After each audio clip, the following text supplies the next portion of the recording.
My question is something I've struggled with for a while, but my ex-boyfriend, we broke up. He was very angry at me and blamed me for everything, and I opened my house and let him take his things, and he took his and mine too. He took things of mine that he denies taking. And I couldn't really discuss it because I felt I need to master myself and all my feelings about it all. Have you any suggestions?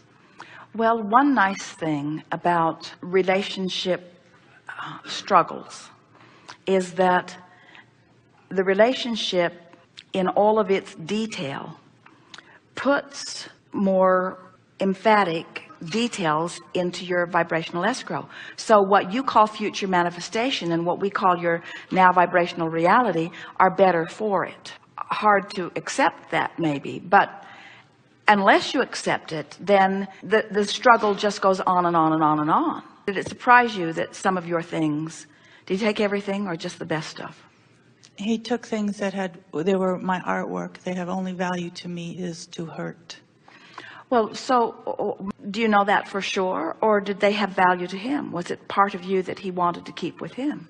I can't speak for him. You just did, though. You just spoke for him. You're right. You just spoke for him in a very negative way. Forgive me. So why not speak for him in a more why not give him the benefit of the doubt? And the reason that we say that is he doesn't really deserve it, but you do. In other words, does it feel better to you to think that these things were just meaningful to him and it was hard for him to let you and them go? Or does it feel better to you that he's just belligerent and carrying on in a negative way still? Which of those feels better to you? The former. Then that's the one to focus on. In other words, giving not only him but yourself the benefit of choosing something that feels better. So we ask you the question, did it surprise you that he took them? Yeah. Why?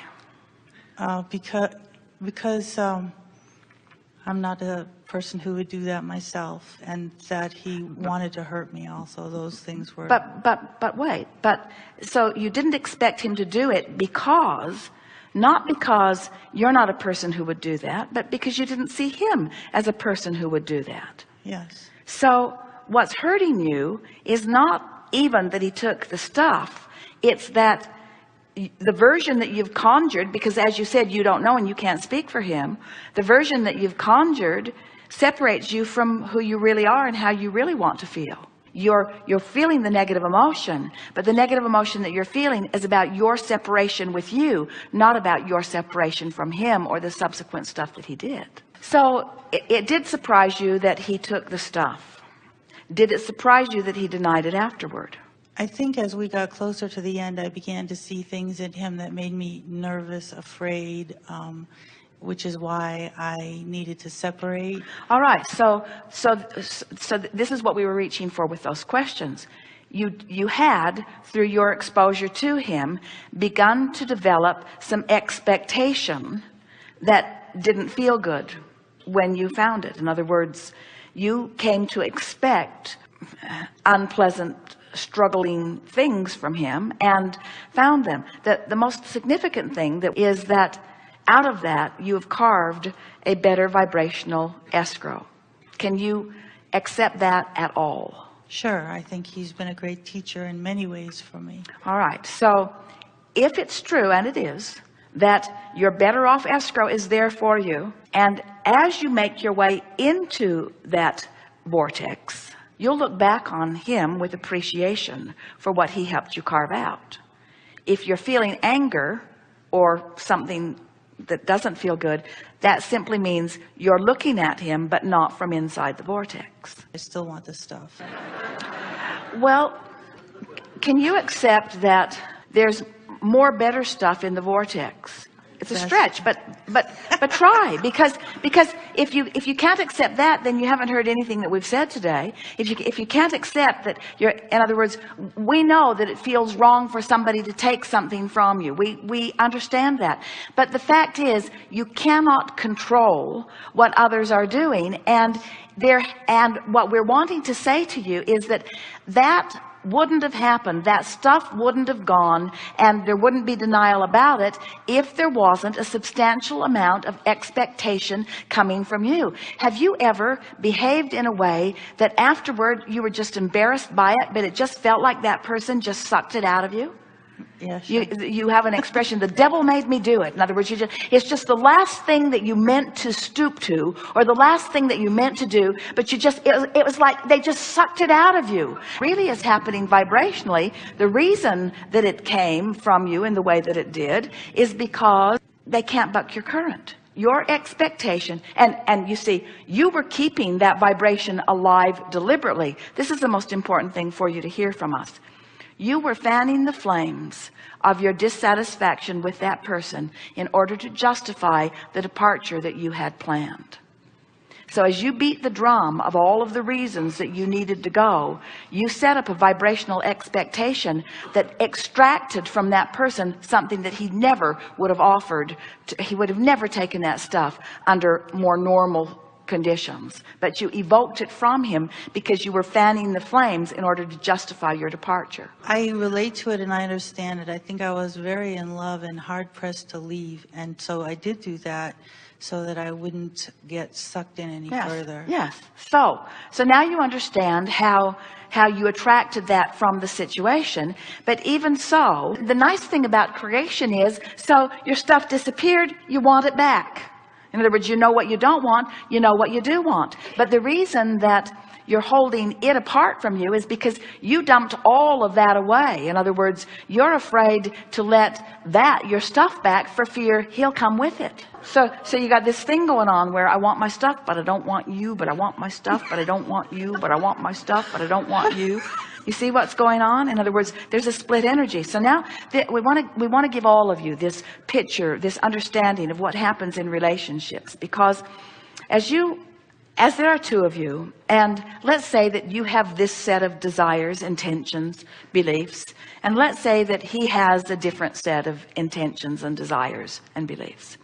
And there's a tendency to feel in competition with each other, or at war with each other, or like in order to live together that he has to convince you or you have to convince him. In other words, that's what compatibility is. That's what humans think.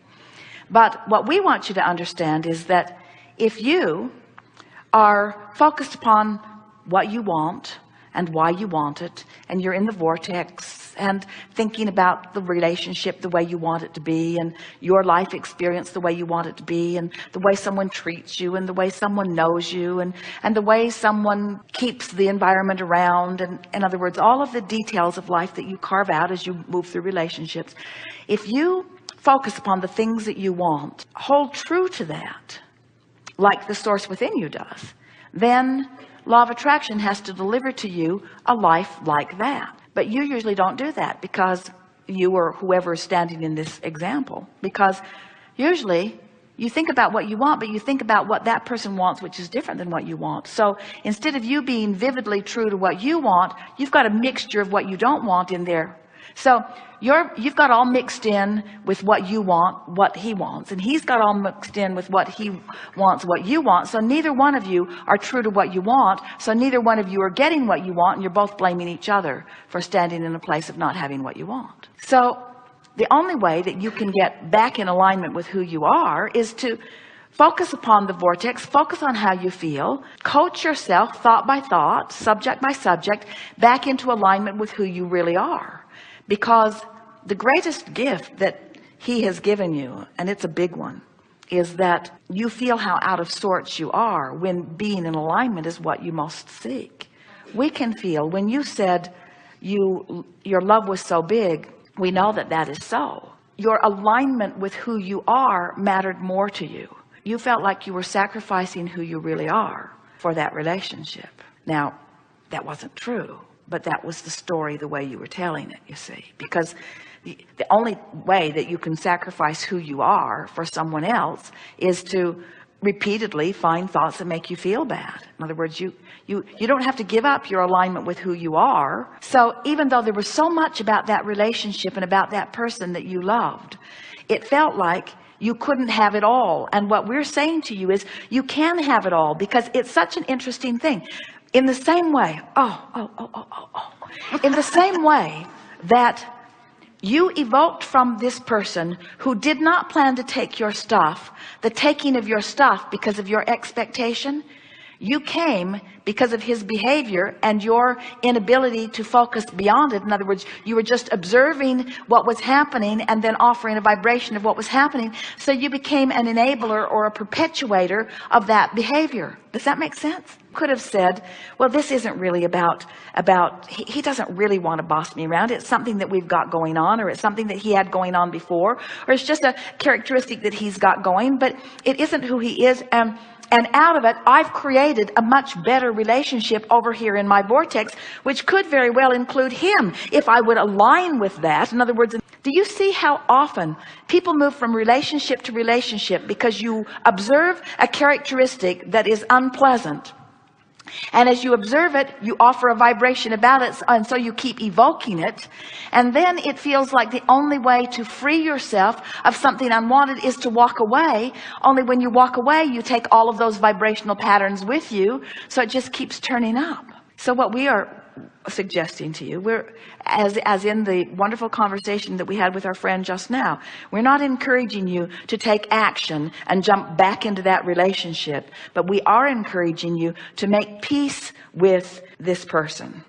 And even with the fact that this person has taken your things, does it help you at all when you hear us say he took them against his will because your expectation was so strong?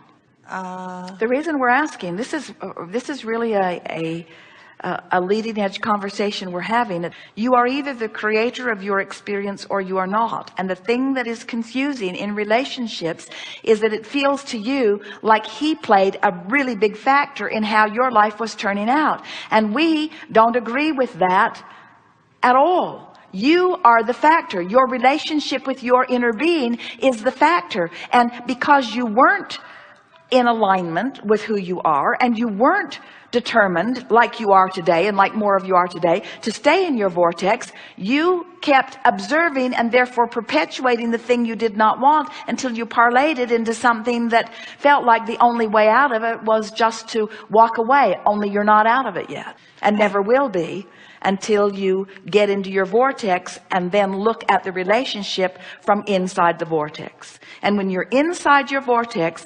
looking at that relationship, you will see this person as much more well-meaning than not, with many more positive aspects than negative, playing out a drama that the two of you created together, capable of also coming into alignment with who he really is, not wanting for a minute to boss anyone around. But when you're out of the vortex, often it feels like when Esther's out of the vortex, she wants to control everyone.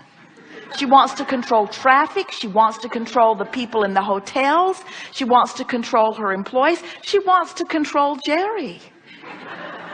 And you would think that she would have given that up long ago, because he has proven himself to be uncontrollable. Completely uncontrollable. He will not stand on his head in one small way to satisfy her fit. Not one time ever. Not one time ever.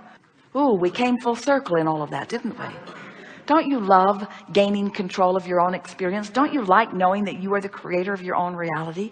Don't you like knowing that people behave as you expect them to, and that you have much more control over what you expect than what you observe?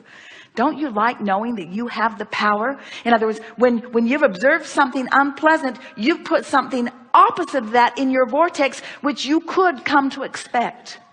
And it is our promise to you that as you spend more time in the vortex, and how do you get in? You just luck in and then milk it. That's really our message to you. Just find yourself in and then just milk it. Just milk it. Just milk it. Just practice it. Affirm. Do 100% of your affirmation inside the vortex. Wait till you get in there, and then do all of your positive thinking, all of your concentration, all of your scripting, all of your statements of what you want. Do them from inside the vortex, and feel the power of the leverage of alignment with the energy that creates worlds, all working for you, you see. And from inside the vortex, it is our promise that you will find yourself happily and easily blessing every one of those rascals that made this vortex possible.